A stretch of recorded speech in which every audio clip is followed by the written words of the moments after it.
અને છેલ્લે શું લખ્યું? ચોથો મુદ્દો કે દેહને ઘસી નાખો. એટલે જીવનના છેલ્લા શ્વાસ સુધી સેવા કરવાની, ભગવાનને પ્રાર્થના કરવાની કે હું સેવા પ્રોજેક્ટ ઉપર હોઉં ને ત્યારે હાર્ટ એટેક આવવો જોઈએ, ખાટલામાં નહીં. ઘરમાં કે હોસ્પિટલના ખાટલામાં એટેક ના આવવો જોઈએ. એટેક ક્યાં આવવો જોઈએ? સેવાના પ્રોજેક્ટ ઉપર હોઉં ને, મેદાનમાં હોઉં ને ત્યારે જ મરવું છે. ખાટલામાં મરવાનું એવું નથી જોઈતું. એવી પ્રાર્થના પણ કરવી અને એવી ભાવના પણ રાખવી. I want to die on the battlefield, not on the hospital bed. મારી સંસ્થાનો કોઈ પ્રોજેક્ટ ચાલતો હોય, મને આદેશ થયો હોય અને ત્યાં હું કામ કરવા ગયો હોઉં અને ત્યાં હું કામ કરી રહ્યો હોઉં, સેવા કરી રહ્યો હોઉં, ત્યારે હાર્ટ એટેક આવી જાય. સેવા કરતા કરતા દેહ છૂટી જાય. એવા મોટા વિચારો સાથે સેવા કરવી કે I want to die on the battlefield, not on the hospital bed. એટલે પ્રમુખ સ્વામી મહારાજ આ 4 વિચારો આપતા, કારણ કે એમનું સમગ્ર જીવન સેવામાં વીત્યું. એટલે આનો અનુભવ નિચોડ, એમનું હૃદય અમૃત. એટલે આ 4 વિચારો તમારા ટેક અવે હોમ છે. આજે હૃદયસ્થ કરીને આપણે બધા, આમે કઈ નવી વાત નથી કરી. આપણે બધા સેવાભાવી બેઠા છે, આપણા હૃદયમાં આવી ભાવના, આવા વિચારો છે. પણ જ્યારે આવા કાર્યક્રમો હોય ત્યારે એ આપણે વધારે સુદૃઢ કરીએ છીએ. એટલે repeat with me what I સે. માથે બરફ મૂકીને,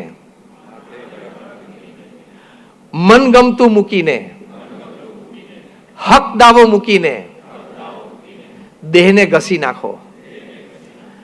આ 4 મુદ્દા રોજ તમે યાદ રાખજો, તો તમને સેવા કરવાનો ખૂબ આનંદ આવશે, ખૂબ મજા આવશે.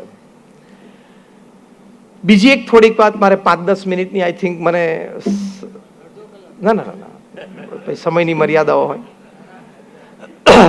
આ તો આપણે એ રીતે સ્ટાર્ટ, બાકી 7 બાકી એટલે 7:15 સુધીમાં આપણે 5-7 મિનિટમાં 10 મિનિટ પૂરું કરી દઈએ. સેવા છે ને 3 પ્રકારની છે. એક છે લાઈફ સપોર્ટિંગ સર્વિસીસ.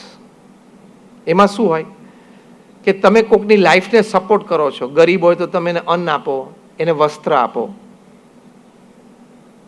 એને લાઈફ સપોર્ટિંગ સર્વિસીસ કહેવાય. તેની લાઈફને તમે સપોર્ટ કરો છો. બીજી પ્રકારની સેવા છે એ લાઈફ સસ્ટેનિંગ સર્વિસીસ છે. એટલે કે જાતે પોતે આત્મનિર્ભર થાય એવી કોઈ સ્કિલ તમે એને શીખવાડો. જેમ સ્કિલ ડેવલપમેન્ટ સેન્ટર્સ હોય, ત્યાં દક્ષિણ ગુજરાતમાં ધરમપુરમાં અમારું પ્રમુખ સ્વામી વોકેશનલ ટ્રેનિંગ સેન્ટર છે. એમાં લગભગ અત્યારે 600 થી 650 આદિવાસી છોકરા છોકરીઓ ફ્રી રહે છે, ફ્રી ભણે છે, પુસ્તકો પણ ફ્રી, એ લોકોને ડ્રેસીસ આ તે બધું પણ ફ્રી.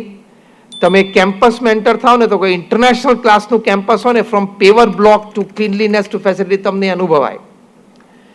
ત્યાં અમે સ્કિલ ડેવલપમેન્ટ આદિવાસીઓને શીખવાડીએ છીએ. કોઈ પ્લમ્બર બને, કોઈ ઇલેક્ટ્રિશિયન બને, કોઈ એ લાઈફ સસ્ટેનિંગ સર્વિસીસ છે.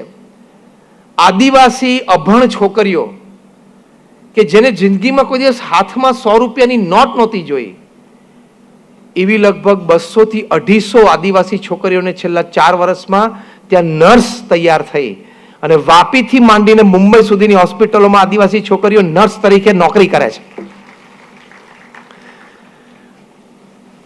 અને જેને 100 રૂપિયા નહોતા જોયા એને આજે 20,000 થી માંડીને 80,000 સુધીના પગાર છે.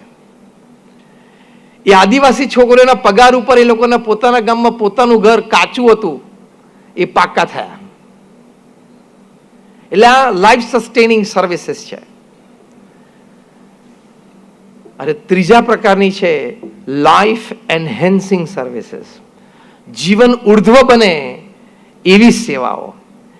એમાં એને સંસ્કાર અને અધ્યાત્મના પાઠ આવે. સંસ્કાર અને અધ્યાત્મના એટલે life supporting services, life sustaining services and life enhancing services. 3 પ્રકારની સેવામાં દરેક સંસ્થાએ શ્રદ્ધાથી જોડાવવું જોઈએ. જે લાઈફ એન્હેન્સિંગ સર્વિસીસ છે એટલે કે સંસ્કાર અને અધ્યાત્મનું પ્રદાન, એ પણ ખૂબ જરૂરી છે. એ પણ બહુ મોટી સેવા છે. એટલે કે ભગવાન પ્રત્યેની કોઈને શ્રદ્ધા દ્રઢ કરાવવી, એ શ્રદ્ધા પ્રેક્ટિકલ રૂપે ભક્તિ સ્વરૂપે એના જીવનમાં હોય. ભગવાનની મૂર્તિ, ભગવાનના દર્શન કરવા, નામ સ્મરણ કરવું, સત્શાસ્ત્રોનું પઠન કરવું, આવી ભગવાન પ્રત્યેની શ્રદ્ધા અને ભક્તિ પણ કોઈને દ્રઢ કરાવવાની એ પણ એક બહુ જ મોટી સમાજ સેવા છે. કેમ? તમને એમ થાય કે હું એક સંત છું એટલે મેં તમને આ વાત કરી, પણ હું એન્જિનિયર પણ છું ને હું સંત પણ છું. તમારામાંથી 34 વર્ષ કે ની ઉંમર કે 34 થી નાના હોય હાથ ઊંચો કરો તો, જે બેઠા છે એમાંથી ઘણા બધા બેઠા છે. તમે લોકોએ જે હાથ ઊંચો કર્યો ને, તમે લોકો જન્મ્યા પહેલા મેં એન્જિનિયરિંગ પૂરું કરેલું ફ્રોમ BVM વલ્લભ વિદ્યાનગર. એટલે આઈ એમ અ મેન ઓફ સાયન્સ અને મેન ઓફ રિલિજન બોથ. વિજ્ઞાન પણ ખબર છે અને ધર્મ પણ ખબર છે, લોજિક તર્ક પણ ખબર છે અને ફેઇથ શ્રદ્ધા પણ ખબર છે. એટલે બેના કોમ્બિનેશનથી હું તમને કહીશ. અને બેનું કોમ્બિનેશન જોઈએ. જીવનમાં તર્કની જરૂર છે ત્યાં તર્ક લગાડવાનો અને શ્રદ્ધાની જરૂર છે ત્યાં શ્રદ્ધા લગાડવાની. બધું તર્કથી ન થાય. બધી જગ્યાએ આપણે તર્ક લગાડવા જઈએ તો સફળતા પણ ના મળે. 50,000 થી પણ વધારે research paper by men of science એમણે અધ્યાત્મના કોઈ વિભાગ ઉપર પબ્લિશ કર્યા છે. મેડિટેશન હોય, પ્રેયર્સ હોય, નામ સ્મરણ હોય, ભગવાનના મંદિરે દર્શન કરવા જવું, એનાથી જીવનમાં શારીરિક, માનસિક, આંતરિક લાભ શું છે. એમાંથી 500 જેટલા રિસર્ચ પેપર્સની કોપીઝ મારી પાસે છે. એમાંથી એકની હું તમને વાત કરું અને તમે ગૂગલ ઉપર જઈને જોઈ શકો છો. આજે રાત્રે University of Miami, Florida, United States of America, ત્યાં એ લોકોએ એક સર્વે કર્યો. સર્વેનો હેતુ એ હતો કે ભગવાનમાં શ્રદ્ધા ધરાવનાર વ્યક્તિ અને કંઈક ધાર્મિક વિધિ વિધાન કરાવનાર વ્યક્તિ ને શ્રદ્ધા ન ધરાવનાર અને ન ધાર્મિક વિધિ વિધાન કરાવનાર વ્યક્તિ કરતા જીવનમાં વિશેષ લાભ શું છે. સ્વર્ગ અને મોક્ષની વાત નથી કરતા આપણે, પ્રેક્ટિકલ, સીધો જ દેખાય એવો લાભ, સીધો જ અનુભવાય એવો લાભ. એટલે યુનિવર્સિટી ઓફ માયામીએ 8,000 વ્યક્તિઓ પર સર્વે કર્યો. 4,000 વ્યક્તિઓ એવા હતા કે જેને ભગવાન પ્રત્યેની શ્રદ્ધા હતી, 4,000 એવા હતા કે જેને નહોતી. કોઈ પ્રશ્ન નથી આપણને, દરેક વ્યક્તિ પોતાને આઈડિયોલોજી પ્રમાણે જીવન જીવી શકે છે. પ્રિન્સિપલ સર્વે આ હતો, what advantage a believer has over a non believer. 10 વર્ષ સર્વે ચાલ્યો. એ લોકોના જીવનના દરેક પ્રસંગોમાં એ લોકોના અનુભવો, વિચારો એ બધું ડોક્યુમેન્ટ થયું. એની પરથી એ લોકો યુનિવર્સિટી ઓફ માયામીની વેબસાઇટ ઉપર લખ્યું છે કે જે ભગવાનમાં માનનાર છે એને નહીં માનનાર કરતા જીવનમાં બનેલી સરખી ઘટનાઓમાં we could see better levels of tolerance and acceptance. એટલે કે જીવનમાં ઘટનાઓ બને એમાં સહન કરવાની શક્તિ અને સ્વીકાર કરવાની ભાવના શ્રદ્ધાળુમાં અમને વધારે જોવા મળી. હવે જીવનમાં ટોલરન્સ અને એક્સેપ્ટન્સ વધે તો જીવનમાં કેટલા બધા પ્રશ્નોનું સમાધાન થાય, કેટલા બધા ફોબિયાઝનું સમાધાન થાય, કેટલી બધી ખરાબ આદતો, ખરાબ વિચારો અને ખરાબ એટીટ્યુડ્સનું સમાધાન થાય. Because you have better levels of tolerance and acceptance. અત્યારે સમાજમાં સૌથી વધારે જરૂર આની જ છે, આ બેની જ. કોઈ પણ સમાજ તમે લો, આ બે સદગુણોની અત્યારે તાતી જરૂર છે. આ બંને સદગુણો છે ને અત્યારે અનેક ઠેકાણે, અનેક સમાજમાં ઓક્સિજન ઉપર છે, આઈસીયુમાં છે. કયા બે? ટોલરન્સ અને એક્સેપ્ટન્સ. સહન કરવું, સહન કરવાની એક ભાવના રાખવી, એટલે કે મોટું મન રાખવું, જતું કરવું અને સામેવાળી વ્યક્તિને સ્વીકારવા. એની પણ એક વિચારધારા છે તો એને સમજવાનો પ્રયત્ન કરવો. આપણી વિચારધારાથી એની વિચારધારા થોડીક અલગ હોય તો okay, you are right with yourself, I am right with myself. જ્યાં સુધી તમે હિંસા અથવા તો અન્ય લોકોને ઓફેન્ડ ના કરતા ત્યાં સુધી વિચારધારા ઇઝ ફાઇન. અને જેટલી આપણી કોમન વિચારધારા છે એમ એકબીજાને રિસ્પેક્ટ આપશું, આદર આપશું, ધેટ્સ ઇટ. પણ હું આઉટરાઇટ કોકને રિજેક્ટ કરું કે તારી વિચારધારા મારાથી જુદી છે એટલે you are outrightly rejected by me, તો મારામાં ટોલરન્સ અને એક્સેપ્ટન્સનું લેવલ બહુ ઓછું કહેવાય. અત્યારે સમાજમાં ટોલરન્સ અને એક્સેપ્ટન્સની અત્યંત જરૂર છે. સમાજમાં, વ્યક્તિઓમાં, સંસ્થાઓમાં, વિચારધારાઓમાં. કારણ કે ઇન્ક્રીઝિંગલી એટીટ્યુડ બનતો જાય છે. એમાં આજની અત્યારની પેઢી છે ને, જેન ઝી, અત્યારની પેઢીમાં માય વે ઓર હાઈવે, આવો એટીટ્યુડ છે, અભિગમ. કાં તો હું કહું એ માનવાનું, હું કહું એ સાચું, બાકી બધું ખોટું. સમાજને આવો સદગુણ સહન કરવું અને સ્વીકારવું એ શીખવાડો ને, એ પણ બહુ જ મોટી સેવા છે.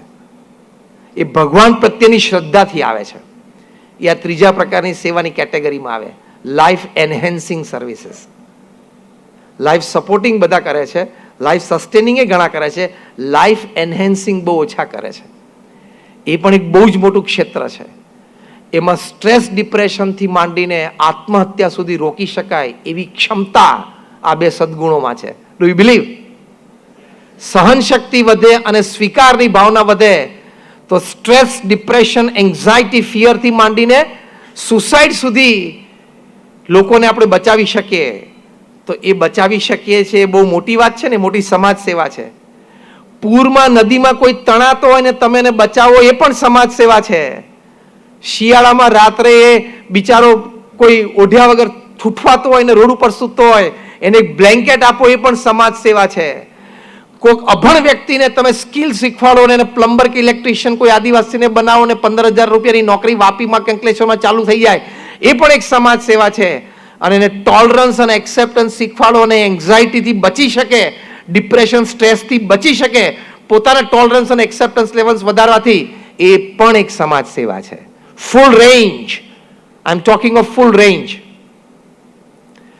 બીજો મુદ્દો લખ્યો છે, 3 મુદ્દા લખ્યા છે, એટલે બીજો ને ત્રીજો મુદ્દો કહીને હું પૂરું કરું. બીજો મુદ્દો લખ્યો છે, those who were believers, we found that they had better levels of self control than non believers. કે જે ભગવાનમાં શ્રદ્ધા રાખતા હતા ને, એ લોકોને સ્વયં પર સંયમ એ બહુ સારો હતો. એની પણ અત્યારે ખૂબ જરૂર છે કે નહીં? Self control. એક નાની ભૂલ અને કારકિર્દી પૂરી. કેટલા બધા પ્રસંગો બન્યા છે. આમ ખાનગીમાં ક્રિકેટના બોલ સાથે ચેડા કર્યા, ટીવી કેમેરે પકડી લીધું અને કારકિર્દી પૂરી થઈ ગઈ હોય, એવા પ્રસંગો બન્યા છે. કારણ કે સેલ્ફ કંટ્રોલ ચૂકી ગયા, સ્વ ઉપરનો સંયમ ચૂકી ગયા. એક શબ્દ ખોટો બોલાઈ ગયો અને સોશિયલ મીડિયા દ્વારા તો પછી સ્પ્રેડ થાય અને વ્યક્તિની પ્રતિષ્ઠા અને એની કારકિર્દી વિશે પણ પ્રશ્ન આવી જાય. ગયા 5 વર્ષમાં કેન્દ્રીય મંત્રી હતા, એમની 25-30 વર્ષની જૂની વાત નીકળી, જે મી ટુ મુવમેન્ટ શરૂ થયેલું, એમાં રાજીનામું આપવું પડ્યું. છેલ્લા 5 વર્ષથી ક્યાંય પબ્લિકમાં છે નહીં. Prestige is 0, career is 0. બાકી 50 વર્ષની કારકિર્દી હતી પોલિટિકલ લેન્ડસ્કેપમાં, 50 વર્ષથી રાજકારણમાં, અને કેન્દ્રીય મંત્રી બનેલા. પણ છેલ્લા 5 વર્ષથી ક્યાંય તમને એનું નામ જોવા નથી મળતું. એક ભૂલ, એ પણ 20 વર્ષ જૂની નીકળી. એટલે સ્વ પર સંયમ એ પણ એક સેવક તરીકે ખૂબ જરૂરી છે. તો સેવા આજીવન ચાલશે, નહીં તો આજીવન બંધ થઈ જશે. અને છેલ્લો મુદ્દો લખે છે, those who were believers, we found that they had better perseverance level in following their short term and long term goals. કે જે લોકો ભગવાનમાં શ્રદ્ધા ધરાવતા હતા, એ લોકોને પોતાના શોર્ટ ટર્મ અને લોંગ ટર્મ ગોલ્સ, ધ્યેય જે નક્કી કર્યા હોય જીવનના, એમાં રૂકાવટો આવે, તકલીફો આવે, છતાં પણ એને વધારે પડતી એમાં એનર્જી એમને જોવા મળી કે ના, ભલે ગમે તેટલી તકલીફો આપે, મારે મારા ગોલ્સને હાસિલ કરવા છે, સિદ્ધિઓ હાંસલ કરવી છે. એ જે પરસિવરન્સ લેવલ, પરસિવરન્સ એનર્જી, એ શ્રદ્ધાળુમાં વધારે અમને જોવા મળી. તો ભગવાન પ્રત્યેની શ્રદ્ધા તમે કોકને કરાવો તો એને જીવનમાં આવા લાભ છે.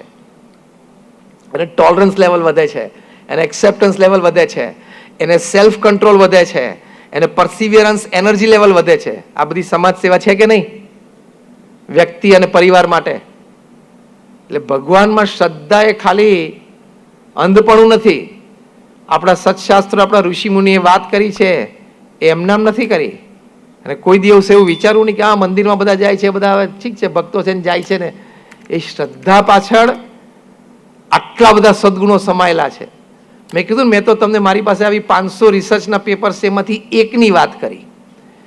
એટલે આજે સમાજમાં ગમે તેટલો બુદ્ધિશાળી હોય ને, નાસ્તિક હોય ને, એ પણ આ વાતનો ઇનકાર નહીં કરી શકે, because now everything is scientifically proved. બધું વિજ્ઞાનની દ્રષ્ટિએ સાબિત થયેલું છે. એટલો બધો લાભ મનુષ્યને ભગવાન પ્રત્યેની શ્રદ્ધાથી થાય છે. કોઈ નાસ્તિક હોય તો એને એની વિચારધારા રાખવાની સ્વતંત્રતા છે, એનો આપણને કોઈ બાદ નથી. પણ એ ભગવાન પ્રત્યેની શ્રદ્ધા, મંદિર, સત્શાસ્ત્રો, સંત સમાગમ, ભગવાનની કથા, એના પ્રત્યે એને અણગમો કે વિરોધ હોય તો એ વ્યક્તિને યથાર્થ રૂપમાં હજી નોલેજ નથી, એને સાયન્ટિફિક નોલેજ પણ નથી, એને મોડર્ન રિસર્ચ કેટલી થઈ છે એનાથી અજ્ઞાત છે. યુનિવર્સિટી ઓફ ઓક્સફર્ડ, ચલો એક છેલ્લું પ્રસંગીને પૂરું કરું. University of Oxford in UK, એ લોકોએ એક રિસર્ચ કરી કે આજે ઓસ્ટિયોપોરોસિસ રોગ થાય કેટલા ડોક્ટરો બેઠા છે અહીંયા? હાથ ઊંચા કરો. 2-3 જણા બેઠા છે. જે ઓસ્ટિયોપોરોસિસ રોગ છે ને, જેમાં તમારી હાડકા બધા બ્રિટલ થઈ જાય, બિસ્કિટ જેવા તૂટી જાય મોટી ઉંમરે, એની ઉપર ઓક્સફર્ડ યુનિવર્સિટી યુકે રિસર્ચ કરી કે બરોબર ઓસ્ટિયોપોરોસિસ થાય પછી આપણે દવા, ડોઝેસ, ફિઝિયોથેરાપી બધું કરીએ છીએ, પણ કોઈ એવી વાત છે કે નાનપણથી કોઈ એક્સરસાઇઝ કે એવી બ્રીધિંગ એક્સરસાઇઝ વોટેવર કંઈક કરે તો એને ઓસ્ટિયોપોરોસિસ રોગની શક્યતા નહીવત થઈ જાય.